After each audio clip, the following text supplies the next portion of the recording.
students' biggest struggle in this area is honestly staying away from the streets. It is an immigrant community. It's very transient. A lot of the parents came here to give their children a better life, and they came here under very dire situations. We have had to make very, very serious cuts in what it is we can provide because the funds are very scarce. They're very hard to come by. There's not really too many after-school activities, and a lot of our books here at DPS are either torn up, we don't have enough.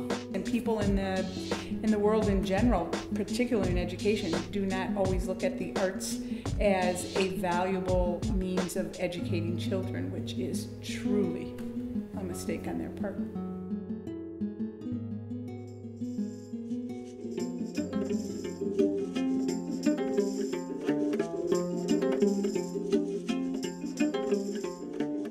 Dance, it's like my passion. I just love it.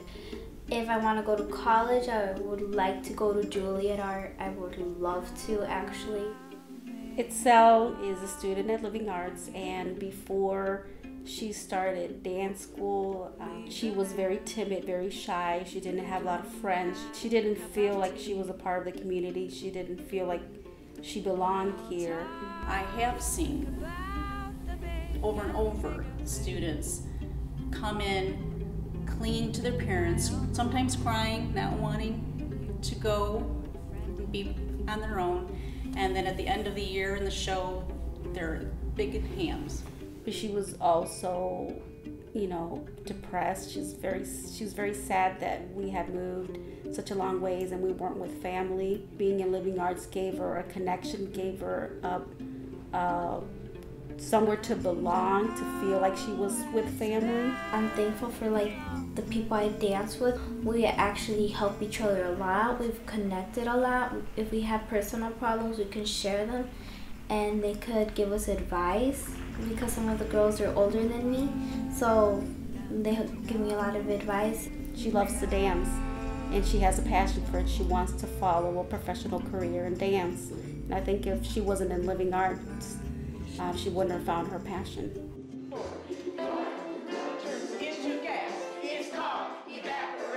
Living Arts itself is just amazing in that it covers two things, arts and education. At least children get two different modes of thought when it comes to learning.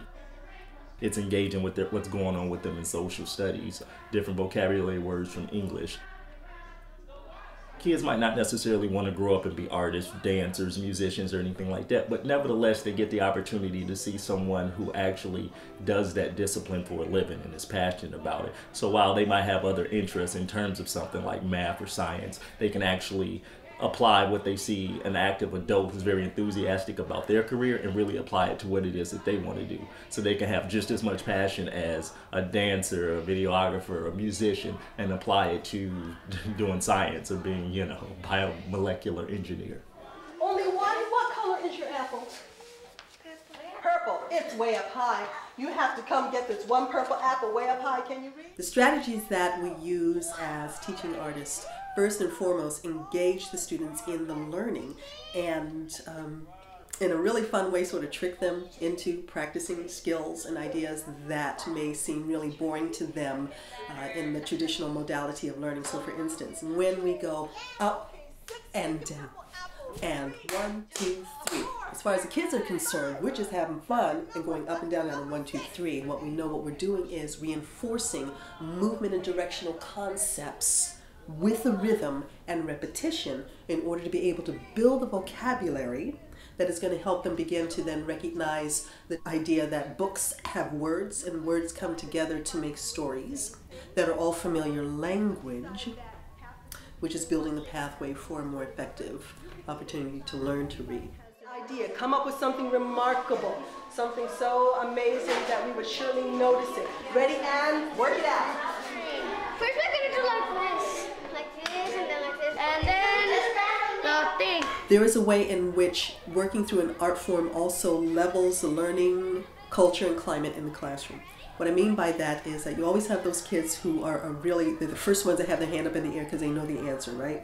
And you have those kids that are more quiet, but they may be artists. They start painting, they're drawing, then they start asking for colors. So now my quiet student who didn't speak in class now is sharing and talking because he has already broken the ice through art and now feels more comfortable. I myself could not have brought out. It's only within the setting of the El Arte experience that just unfolded without any pressure. It just broke open and just unfolded naturally. Do a little mind review here, okay? And you're looking. They become far more animated in their life. They become a lot more open in their life. They become a lot more willing to take a risk in their life. And of course, that impacts this classroom tremendously. You know, because they're just more willing and they feel just better about it. They feel good about the things that they do when the El Arte artist is here, and it carries over. Not only do they want to help us, but they want to spark something in our life, something so that we have motivation to go on with our life, so that it doesn't stay like it's at home, because it gives us change. We want to be able to change things. To be what I can be, to be proud, healthy, and... Community Arts Night was just sort of like a great culmination of those skills brought to the public. A lot of parents are there. If the kids are acting or they're performing something, they're gonna be there with the comadre, with the aunt, with the grandma, grandpa. The whole family's there, not just it's the extended family plus the neighbors. And you got to see how the community really rallied together to want to see what it is that the young people are doing here. Those are extremely important for Southwest Detroit, instead of having the kids running around in the streets, and they have somewhere safe, somewhere where they're gonna be doing something positive.